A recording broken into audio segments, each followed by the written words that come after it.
Vacunas indómitas, intoxicando a ratones atónitos y nos preparan para un nuevo padecer, subiendo el precio a la solución.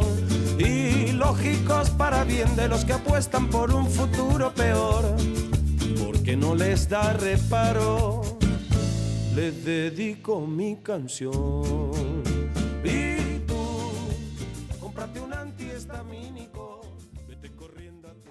Bueno, David Rojas, investigador del Instituto de Salud Global de Barcelona. Muchas gracias por estar aquí en este espacio tan bonito. No, gracias por la invitación. Habíamos quedado contigo para hablar sobre la evaluación del impacto de las medidas no sanitarias, pero que tienen ese impacto en salud.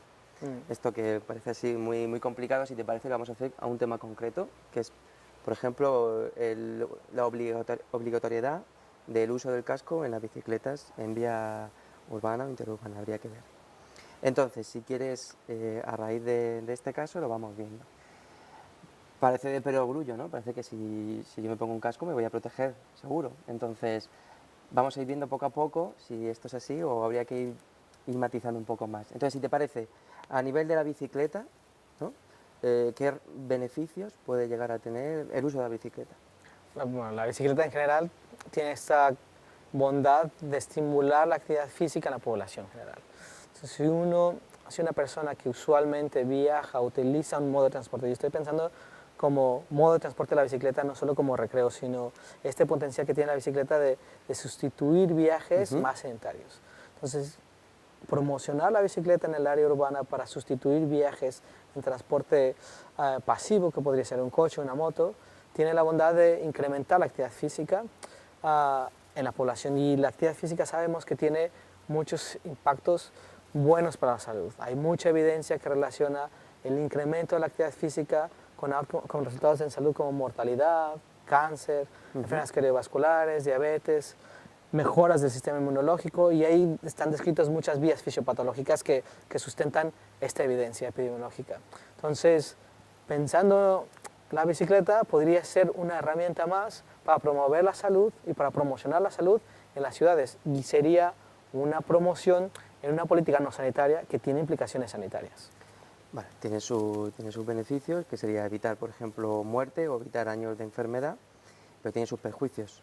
¿Cuáles pueden ser los riesgos de usar la bicicleta? Los riesgos, uno sería, y creo que los más evidentes, es la accidentalidad. Sufrir una lesión, un accidente de tráfico, por la vulnerabilidad como tiene el ciclista, es mucho más alto. Comparado con otros modos de transporte, viajar en bicicleta tiene más riesgo de sufrir una lesión o una muerte por kilómetro recorrido que alguien que viaja en coche o en transporte público.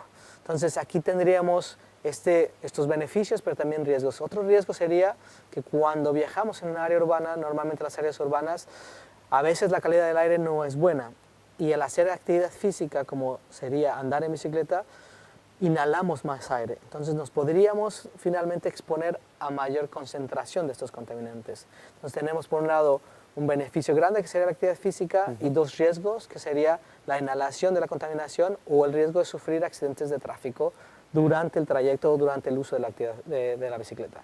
Y entonces, en este riesgo-beneficio, ¿con qué nos quedamos? Porque si bien puede ser bueno usar la bici, pero también puede ser malo, ¿con qué nos quedamos? Los estudios que se han hecho y que hemos hecho también, cuantificando riesgos y beneficios en un modelo de predicción y estimando por la intensidad de actividad física, por la duración de la actividad física y por los beneficios asociados a la actividad física comparado con los riesgos de la dosis final inhalada de contaminantes durante este periodo de exposición, o el riesgo en una ciudad como Barcelona o Madrid de sufrir un accidente de tráfico por los kilómetros recorridos, hemos encontrado que la balanza tiende a caer más hacia los beneficios. Hay 70 veces más beneficios que riesgos para la salud. Eso es que cae mucho hacia los beneficios. Cae mucho. La diferencia varía mucho del contexto en donde estemos. Hemos hecho estudios en Varsovia, y en Varsovia la diferencia sigue siendo más hacia el beneficio, pero el riesgo existe más, y esto es porque el riesgo de sufrir un accidente de tráfico es mucho mayor en Varsovia que en Barcelona. Entonces, depende del contexto, la balanza puede ser casi en la mayoría de los casos tirando al beneficio, pero el gap o la diferencia o la brecha entre beneficio y riesgo puede variar entre más o menos. Estamos hablando de eso dentro de los usuarios que utilizan la bici, Claro. pero ¿y los que no utilizan la bici?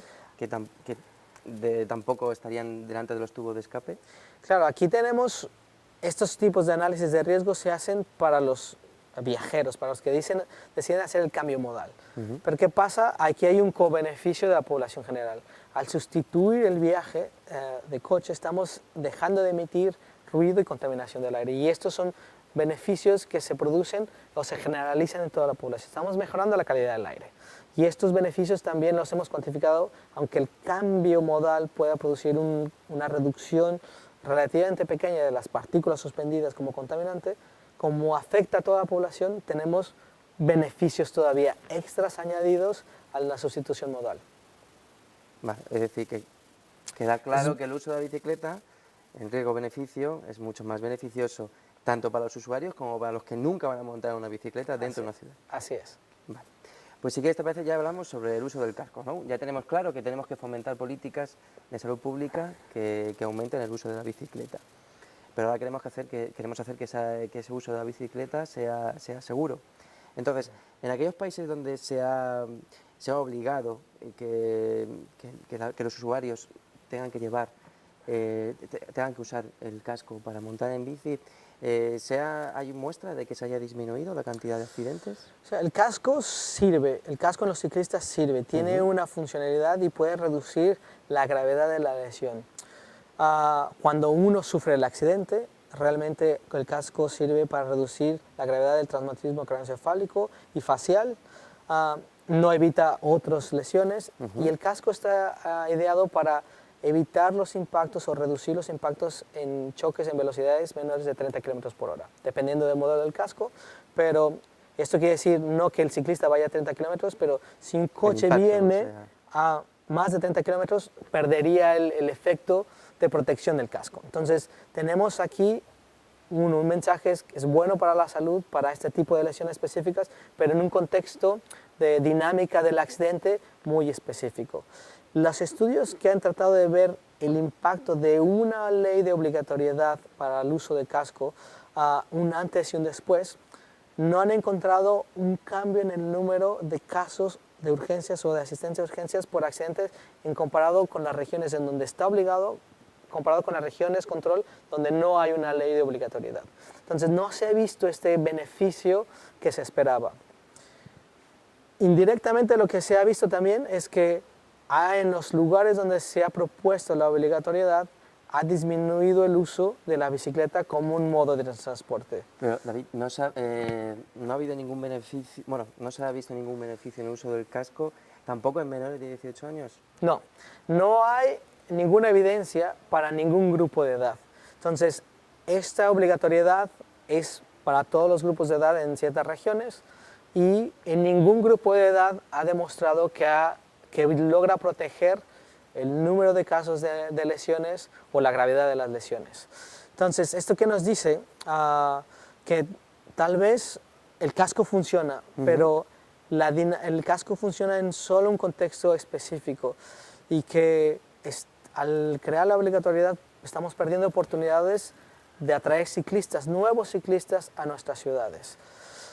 Y aquí este es el mensaje ambivalente. Yo creo que habría que promocionar el casco porque el casco es bueno, pero no funciona para evitar el accidente, funciona para disminuir la lesión en un contexto muy específico de una dinámica de un accidente. Entonces, que no es la principal. Que no es la principal. Entonces, cuando pensamos en políticas de seguridad vial, tendríamos que pensar no en políticas que disminuyan la gravedad o que no solo disminuyan la gravedad de la lesión, sino que deberíamos de ir a la causa de esta lesión, que sería el accidente. Tendríamos que pensar en políticas que disminuyeran o que hicieran la prevención en el accidente. Esto quiere decir políticas de educación vial, políticas de señalización, políticas de infraestructura vial, cómo diseñamos el espacio público, a quién dirigimos el espacio público, y cuando digo a quién es a qué tipo de modo de transporte dirigimos el espacio público o dónde invertimos en transporte. Deberíamos de invertir tal vez más en transporte público, que sea el modo de transporte más seguro, y después en el modo de transportes activos, que sería la bicicleta y el peatón, más que en el transporte privado. Vale.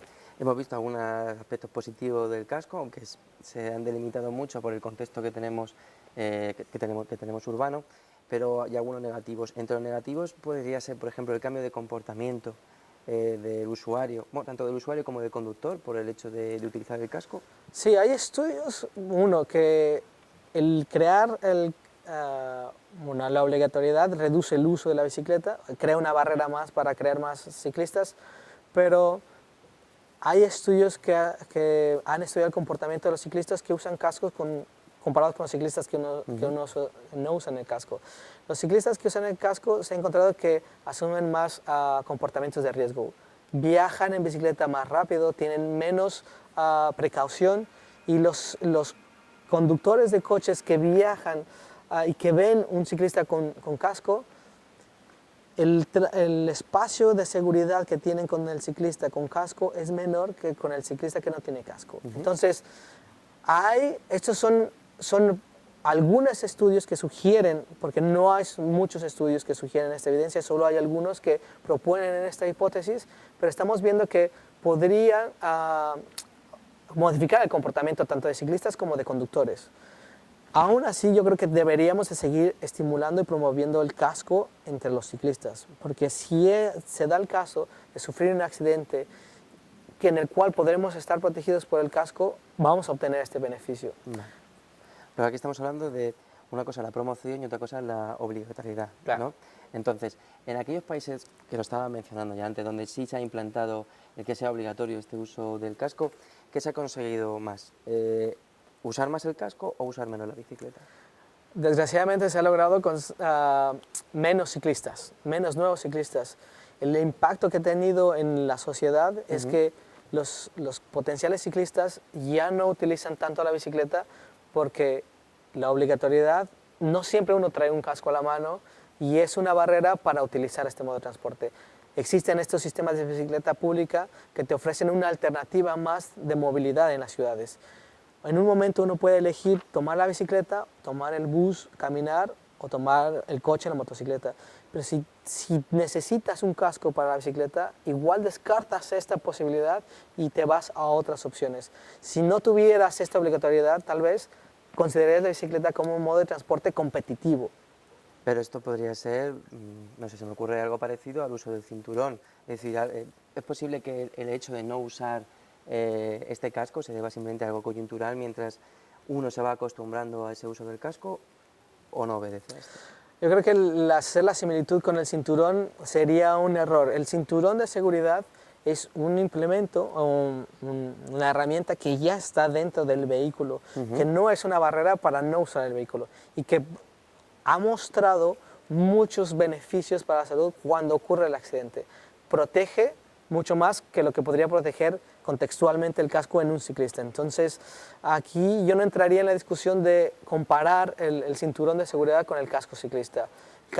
El cinturón debe estar, protege y tiene muchos beneficios para la salud. Y no pondría en discusión la utilidad del cinturón. En el caso del casco, tiene un efecto indirecto, un efecto de retroalimentación negativo para el usuario. Crea una barrera para producir este beneficio de incremento de actividad física poblacional. Es decir, que no, ese uso menor de la bicicleta, una vez que se produce esta ley de obligación del uso del casco, no se debe solamente al hecho de que te tienes que acostumbrar a utilizarla, ¿no? Esto es algo que deberíamos hacer todos los ciclistas, acostumbrarnos a tener un casco a la mano, porque va a ser bueno para nuestra salud. Pero en el día que no lo tengamos a la mano, hacer el viaje en bicicleta va a producir más beneficios para mi salud que hacerlo en otro modo de transporte. Entonces, lo que no queremos con estas políticas es evitar estas oportunidades de salud para la población. No queremos perder esta oportunidad porque el beneficio puede ser muy grande o va a ser muy grande. El lograr hacer que la población vea la bicicleta como un modo de transporte diario, usual, común, esto es una ganancia muy grande en salud. Esto nos va a evitar muchas lesiones, mucha contaminación, muchas enfermedades crónicas en un futuro. Va a cambiar la visión de la ciudad, va a ser una ciudad más humana, una ciudad más vivible. Justo cuando lo que ibas diciendo de si tenemos el casco bien, pero si no lo tenemos, aún así, el hecho de no usar la bicicleta es todavía tiene un perjuicio mayor. ¿Qué impacto tiene el que esta ley que obliga el uso del casco disminuya el número de usuarios de bicicleta sobre el resto de usuarios de bicicleta? Es decir, el que haya menos usuarios que utilicen la bicicleta, ¿da igual para el resto de ciclistas? Hay una teoría que se llama seguridad de números, que lo que estima es que entre mayor sea el número de ciclistas o peatones en las vías públicas, el riesgo individual de sufrir un accidente de tráfico disminuye. Esto quiere decir que el incrementar más ciclistas va a producir más seguridad vial. A veces pensamos a la inversa, tener más ciclistas nos va a incrementar el riesgo, pero no, la justificación de esta seguridad de números es que, uno, el conductor está más atento al ciclista, el ciclista se hace más visible y hay una pacificación del tráfico y incrementa una sustitución modal. Hay más infraestructura que favorece la seguridad del ciclista y esto es un conjunto de situaciones, contextos y políticas que favorece la seguridad vial. Entonces, pensar en sustituir o evitar el número de ciclistas a la larga va a producir mayor riesgo de accidente de tráfico en los pocos ciclistas que van a quedar en la carretera. Entonces, como conclusión de esa parte, allí donde se ha aplicado esta ley, ha beneficiado tanto al ciclista como a la población general. En salud pública, ¿cómo ha quedado la cosa? Ahí donde se ha implementado la ley no ha habido un beneficio en términos de salud pública. Y tampoco hizo más seguro el uso de la bici. Y no ha hecho más seguro el uso de la bici, no ha reducido los casos de lesiones que acuden a los servicios de urgencias. Vale. Bueno, entonces, lo has mencionado un poquito antes, ¿qué otras medidas sí que se podrían tomar y que puedan tener más evidencia a la hora de mejorar esta salud pública? Yo creo que, poniendo el contexto de la seguridad vial, es prevenir el accidente primero, mejorando la educación, mejorando las infraestructuras, mejorando la señalización.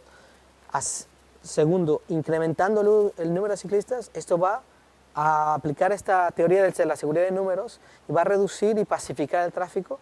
Y tercero, es promocionar y hacer visible que la bicicleta es un modo de transporte seguro, es un modo de transporte saludable y es un modo de transporte ecológico sostenible.